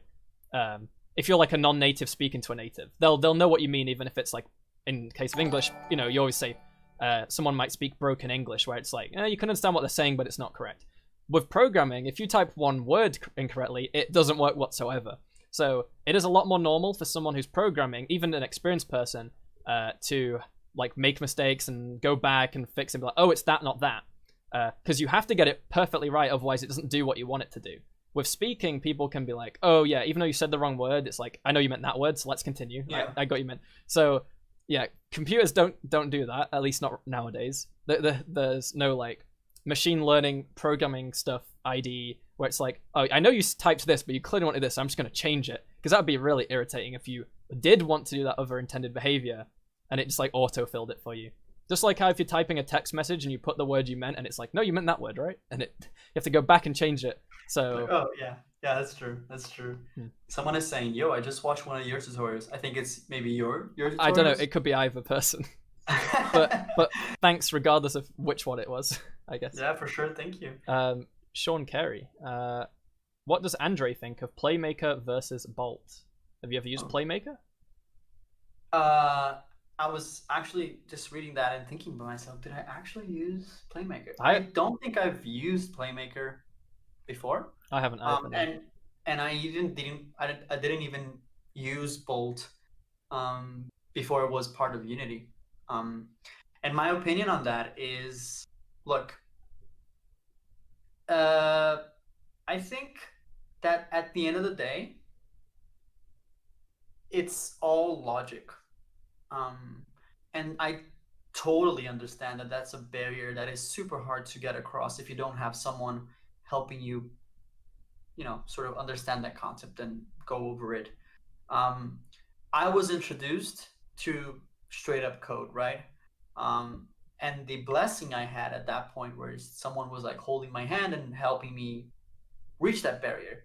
But I am still not the most technical person in the world. I'm still like very visual focused. I'm very non heavy programmer. But crossing that barrier of understanding that, oh, this is logic. So the first time I used Bolt, I was actually impressed of like how I wanted to just go back to code because I I got used to this logic perception, I would say, in one way that it didn't really matter if I was using one or the other because now uh, I thankfully crossed that logic barrier where you're like, oh, so to reply to that question, I know like I don't think since I have never used Playmaker, I cannot tell you, but I do think that people should use what they're most comfortable with, um, and for me that's the most important thing, honestly. Like I feel comfortable with using programming not because I have this, need to write down and feel like I'm writing a language and stuff. It's just because I did so much projects at this point that it just turned out to something natural and it's just logic. And it definitely took me a lot of time to get there. So for the future, I specifically talk about my context, like Brazil. I would love to see like more logic tasks, homeworks, logic assignments for people in school. Because uh, the way I think it is, I used to look at my dad's computer screen with all these crazy like Pascal code and be I would never know how to do any of that. Like no way. Like no way. Um, and finally, when someone sort of broke that barrier for me, I was like, oh, actually, I think I could do it. So I think it's important to understand that at the end of the day, it's all logic, and and you should use really anyone. Like if you feel like one is better than another, just go ahead and use that. I guess. Yeah, I guess that's the, I've never used Playmaker, though I've seen it, and I'm sure it's good at doing what it does. Though from what I've heard from people's opinions, Bolt does the same stuff but better. But don't take my word on that. That's just what I've heard and seen. And I've used Bolt, so I can talk about Bolt. I can't talk about Playmaker. The thing is, I can see how it's useful to people, and it is still like a nice thing, and it works, right? The best thing about it is because it compiles because some visual scripting abstracts the code away from the code completely, whereas with this, each block is effectively a line of code to the point where you can just convert it line by line to have the exact same output, I guess. And I understand, like, I know Bolt 2 isn't happening, but they're just updating Bolt 1, or there's all that stuff going on. I don't know exactly the details. But one thing they had in mind for Bolt 2, which I hope will come to Bolt in general, is like the code generation. So as you're doing your nodes, you can see the output immediately. You can, I guess, for me, typing code is a lot faster, even though I could do it in Bolt. It's I find it longer to use the finder to find the correct right node, to place it, to plug it, rather than just being like, I know what I'm typing, and just type away. So I can imagine for people learning, I feel like, I don't want to say the end goal is code is better, but I feel like a lot of people would use Bolt to get into coding because they have logic. They're like, but how do I take that logic and write code with it? If you know how to put the nodes together and see the generated output code, and if it's the same as if you were to just code it normally, then that's one way to learn, I guess. Yeah, I think honestly, from the perspective of someone who was not technical until very like not too long ago, I think the problem with code is not actually code. And I hope that while saying this, people understand that I mean like to inspire when it comes to the problem with code is how scary it looks. It definitely looks scary, but it's not. Yeah, it depends. It depends who you ask. Because if you're asking like an artist who has no like intent on learning yeah. code, then that can be like, oh, I have to do that stuff. No, but then as someone who's like got the mathematical computer science kind of background, that can be the exciting part. The fact is like I can make a game because I know programming, right? And when I see quote unquote scary code, I'm not put away from it. I'm like, let me have a look because I want to go in and see what is it doing. Like, is it stupid and just looks overly complicated? Because sometimes just because there's more lines of code doesn't mean it's better code. That's something. Like, if you showed someone like, look at this code I wrote, and they'll be like, yeah, but this other guy wrote it with 100 more lines and it does the same thing. I'm like, yeah, I got the better code, right? Like, I did it in less work, right? The same task in less work. I mean, I definitely am from the side that was an artist before, like a designer. I graduated as a designer, so for me it was like, whoa, what is this? Like, I have no idea. So it was scary. And yeah, I mean, we live in a great moment, in a great period of time where there's so much resource out there for people to learn. So hopefully, people can just be less afraid of the big barriers. And I think one thing that I try to do with Mix and Jam as well is try to break the ice on that sense as well a little bit, where I'm not to get mistaken that I'm trying to say that making these games, because of course like God of War or other games that I cover are of course super hard to make as a whole production, but it's always great to break the ice to show like the actual development of a specific mechanic or the ideation or the testing of something is a little bit more realistic than people think, right? I don't want to use the word easy, but realistic for sure. Like they see it and I can clearly see the steps that goes from A to B to produce this thing, to reproduce this mechanic. So I guess the idea there is to get people less scared, because I definitely need that every day, because one of the reasons why I do the mechanic recreations is to be less scared about things. So if you throw to me, for example, I'll just give you an example of something I never did, not that I can remember, like a turn-based tactics game. For now, that looks a little bit scary. If you just say to me like, "Hey, Andre, just do a tactics sort of game," I'll be like, "Oh no," I'll be a little bit scared, because it looks to me, since I haven't dived into it yet, it just looks scary. And I guess it just takes a little bit of like, okay, let's deconstruct. And I'm sure that if I try that and I deconstruct, and there's resources on the internet and there's people already answering questions that other people had, I'm sure it would be easier than I think to make like a tactics game or that sort of stuff. Yeah, I think the thing to take away from this is just it depends on the person. There's not a right answer of should I code a C#, should I use visual scripting, but it doesn't really matter which you go with. It depends, right? Like maybe maybe your end goal is to become a programmer, but at the start you're not comfortable with it, so you might want to take that route. Or maybe you just want to avoid code altogether. The fact is you can still make a game avoiding code altogether, and it just depends on you as a person. And even then, maybe at the start as an indie dev, you're wearing many hats, is the saying, right? Like you're doing everything or lots of things. Whereas if you were working in a AAA company on a team, chances are you'd have your defined job. You wouldn't have to mess with the code if you didn't want to. You'd focus on what you're good at, and someone else would focus on that. So yeah, it depends on your current position and where your end goal is, whether you should or shouldn't use it, I guess.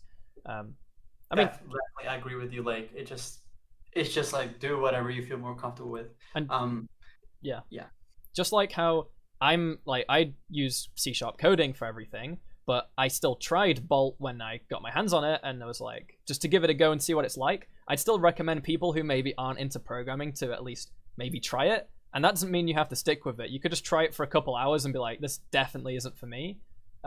It's hard to get a good understanding of what it's like in a couple of hours.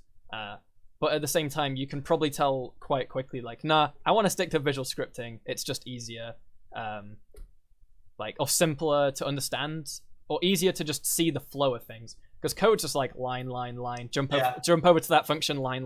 That is true. Definitely, definitely. Like visual scripting to see flow is much better because you can see little things. It's like now, Chiro, of course, Chiro. I'll reply the question since you want me to reply it so much. The question about Unreal. I think there's here. That is a great question. Have you any have any of you used Unreal?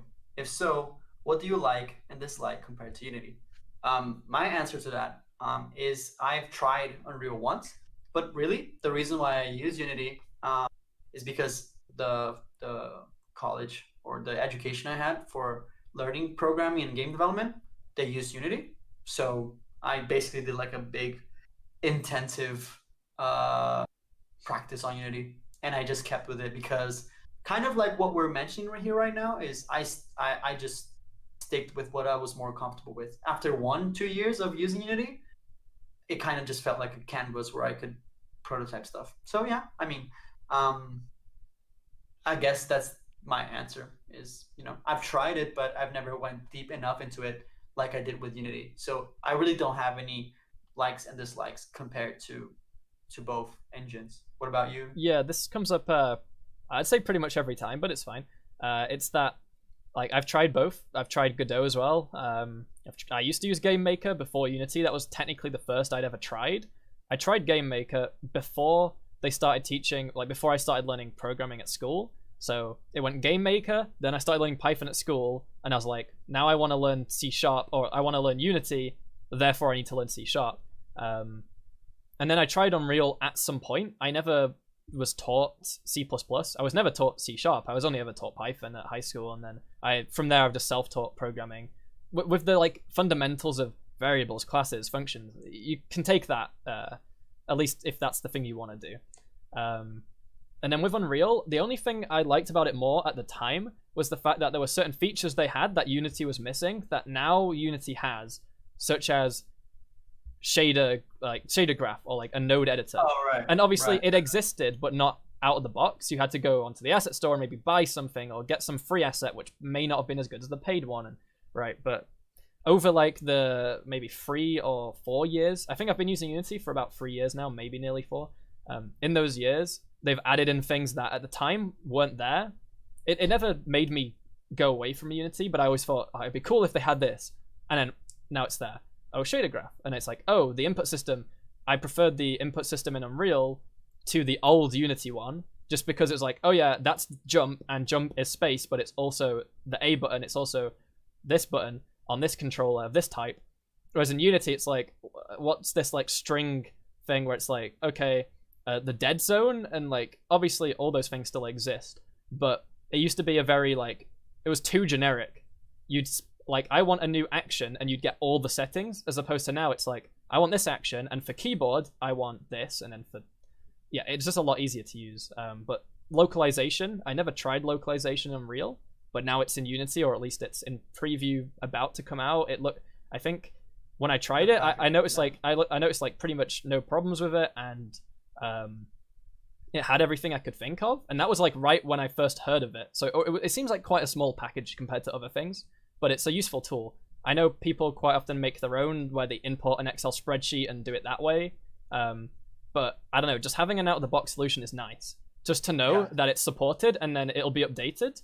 Unlike your own solution, which you'll have to go update. You can be like, all right, package manager, yeah, I want localization in my game, I want input. And it's like, all right, it's all there for you. Nice tools, nice editor tools for you as well. Yeah. I mean, like you said, I feel like it's totally fair if you're in a position of you don't know where to go. Like you want to make games, and then you have like a bunch of options of engines, and I guess it makes sense for you to like compare. Oh, I'll do this one because this has like you said, you approached it in a point where you were comparing stuff, and I never actually had that because in another scenario, if I learn how to develop games in GameMaker, I would just probably be using GameMaker nowadays. It really just is where I feel comfortable, really. And I think that it's really the important thing is when you grow knowledge to a point where you see things as canvases, whatever the plural of canvas is. For example, as a design student, for me, I think I reached a really awesome point and like really feel good about myself when I had Illustrator as a canvas for me, and what I mean by that is like, I can basically think of any visual thing now, and I know at least one way how to get that done.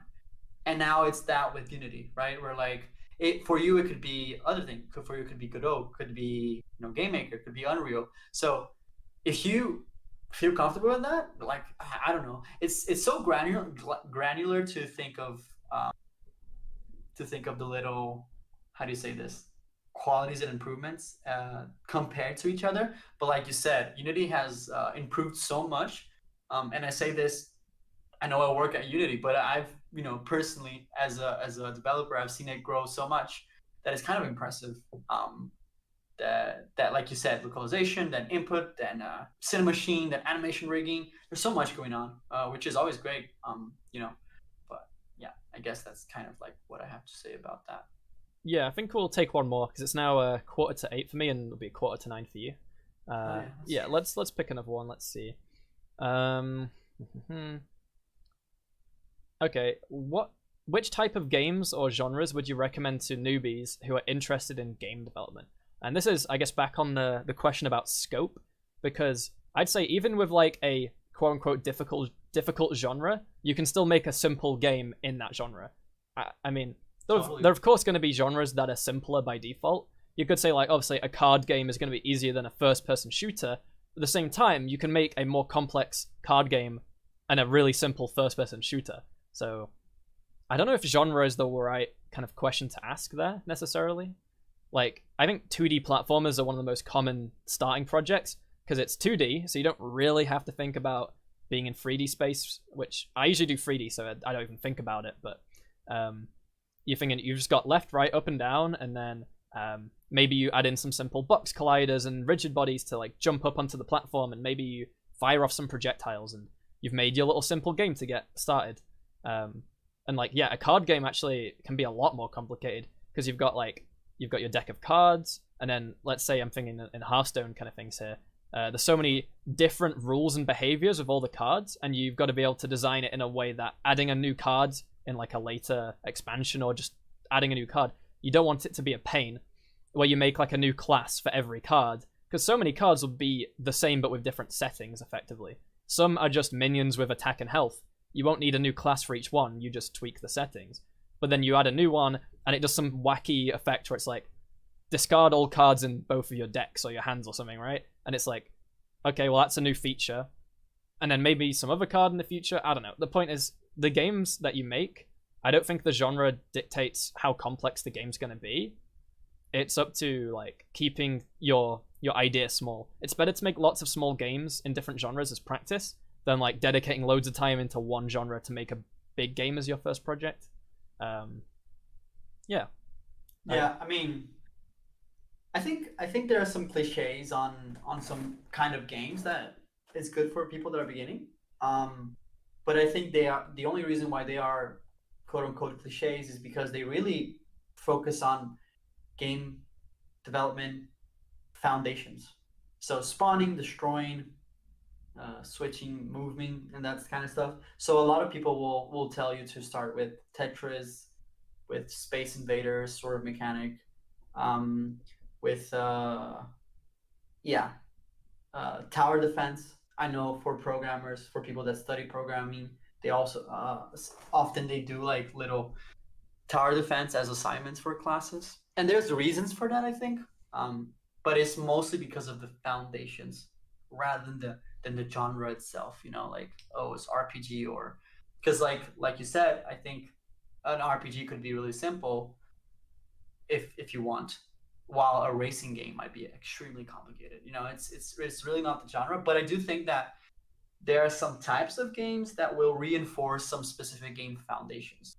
And for game development and game design, there are a lot of things that you need to sort of replicate in order to start understanding, like, what is the level design, how does the level design of this specific thing works, how do they populate things, or in development specifically is, okay, spawning, destroying, collision, physics, or triggers, and that kind of things. So I do think that it's good to start with like Space Invaders, from because of course it's not like a game genre, because that would be like arcade, I guess, arcade shooter. But I would go a little bit more specific and say actually some types of games is good, because I remember my first games were so my first assignments in that methodology I told you in the beginning of this stream was like one feature, one homework, one feature, one homework, right? And so the first thing we learned to do in Unity was to bring things from the Unity standard standard assets. And so our first assignment was just do something with the FPS prefab. Doesn't even need to have interaction, just like make an environment. Then the second one, we learned how to instantiate and destroy. And so that would enable us to make like sort of Space Invader shooting thing, because that's basic principle. Like it's spawning, destroying, right? And then raycast, and then we did a simple FPS. So my tip is take like simple games that maybe were the first games, and like Space Invaders or other games like Pac-Man, because they are basically the foundation of a lot of like technologies that were available. Okay, now we know how to make things show up. Now we know how to make things disappear. And that is basically the first layer of game development, is understanding what is possible within, the logic perspective, or even game design notion. I think the main thing I want to add to what I said, maybe genre, again, isn't the right thing to think. Maybe making like clones of already existing games, even though that's not as creative because you're not coming up with the idea, it's to let you focus on making the game as opposed to the creative side, because you might have ideas but not know how to make them. So that's the thing you're trying to learn, is how do I get these ideas I have into a game? Maybe what I should do is, pick a simple game like Flappy Bird or Space Invaders, or something relatively simple with simple movement, or just the entire mechanic being, in Flappy Bird's case, jumping, or in Space Invaders, shooting and getting shot. If you keep it that simple, you already have the game you're trying to make in mind. It doesn't mean the visuals you'd have to copy everything exactly, but in terms of the mechanics, like, all right, you move left and right and you shoot up and they shoot down or whatever. And I also said about like making lots of small projects better than making one big project, like for sure, because you get to experience making different genres and the different nuances of like camera movement in an FPS as opposed to how it is in a 2D platformer. You've got different perspectives, different ways the camera rotates and moves, and it will depend completely on your genre. Maybe it's a card game where your camera doesn't move. Some things in certain games you spend a lot more time on, and in other genres you but you don't even think about, maybe. So yeah, there's lots of variables there, and like what can change based on the genre, and that's why doing lots of short and simple projects on different genres is probably the best way to learn at the start. Or not even just at the start, just in general. There'll be genres I haven't tried making yet that it would be valuable to do so. Yeah, okay. I think if we got into another question, it would probably drag on past time, probably. So, I'll just have a quick check if there's something really quick we can answer. Okay, here we go. To end it off, what's your favorite Unity asset from the asset store? Won't get into why and everything about it, but like, do you have a favorite asset? Something you always import? Is DudeTween on the asset store? Because if DudeTween is on the asset store, it is. Yes. Yeah. DudeTween. I just download it normally from the website, but it is on the asset store. So DudeTween is the best one for me. Yeah, I used to have assets that I'd import, but they were generally things that now are in the engine. So I only ever import really from the package manager. I always import input system, Cinemachine, Pro Builder, and Pro Grids. I know that's not what it's for, but I always use those four no matter what. So they kind of, I'll say that's one. Like that group, I always use. If I had to pick one, like if I only had to use one over the others, I'd probably say Cinemachine, because I could live with the old input, even though the new one's so much better. But living without Cinemachine, like I don't know what I'd do. I'd spend so much longer trying to code something that is not as good as Cinemachine. So why would I bother? Right. Yeah. Okay. I guess that's it. So there's a last question from Walrus. My question is short. Who's Andre's favorite Walrus-based Discord mod? I think it's Walrus. Oh, Walrus, okay. Right? Is this someone from your server? It is. Okay. Okay. They've been helping me with like the server in general and also the jam. So Okay, nice. thank you. But yeah, anyways, thank you Yeah. for the question. Yeah, Yeah. yeah. I think we're good on time. Yeah. Thanks everyone Yeah, for but thank tuning you. in. Thanks Thank Andre for being here on the stream. you. Check out Likewise. Andre's channel down below in the description. You're already on my channel, so you know where that is. And yeah, chances are we will be doing another stream next week with someone else. As for the week after, might be too close to Christmas, so I'm not going to guarantee anything yet. But I'm pretty sure next week will still be on. So I'll see you then. Thanks everyone for watching. Goodbye. Thanks everyone. Thanks for having me, man. Yeah. Thanks for doing this. See ya.